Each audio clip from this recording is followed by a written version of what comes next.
সবর বাংলা জানেন তো কি? ধৈর্য।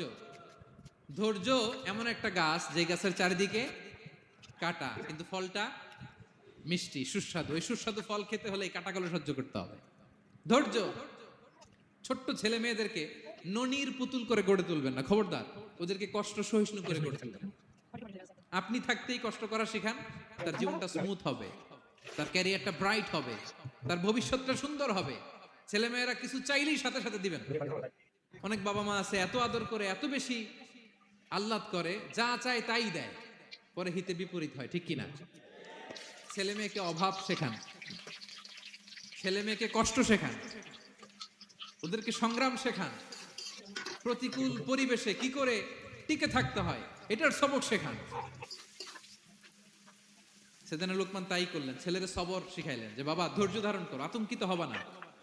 জীবন এটা সহজ নয়, জীবন চলার পথ সহজ নয়, এটাকে সহজ করে নিতে হয়। কখনো সবর করে, কখনো ক্ষমা করে, কখনো অন্যকে ইগনোর করে, কখনো দোয়া করে, কখনো আল্লাহর উপর তাওয়াক্কুল করে, ঠিক কিনা? ছেলে মেয়েকে আদর করে বোঝাবেন, বাবা এখন তুমি বাবার হোটেলে খাও, মায়ের হোটেলে ঘুমাও। সারা জীবন এমন চলবে না, দুনিয়াটা বড্ড কঠিন, এখানে কেউ কাউরে জায়গা করে দেয় না, নিজের জায়গা নিজেরই করে নিতে হয়, ঠিক কিনা?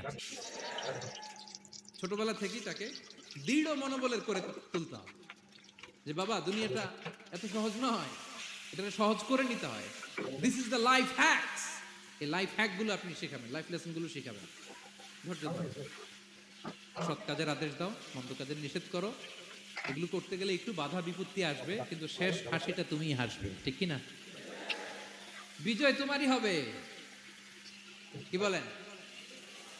সময়ই কথা বলে, সময়ই কথা বলে। বিপদে ধৈর্য ধরো। বিশ্বনবী কে আল্লাহ বললেন ওসবির আলা মা ইয়াকুলুনা ওয়াহজুরহুম হাজরান জামিলা। নবী হে, বিপদে ধৈর্য হারা হবেন না। ভালো সময় সামনে আসছে, মক্কায় আপনারে কষ্ট দেয়, গণক বলে, জাদুকর বলে, পাগল বলে, মদিনাতে বিজয় আপনারই হবে, ঠিক কিনা? ছেলে মেয়ে যেন আশাবাদী হয়ে গড়ে ওঠে, হোপফুল, আতঙ্কিত যেন না হয়। কষ্ট শিখান, ধৈর্য শিখান। আচ্ছা গেল। এরপর তিনি বললেন ওয়ালা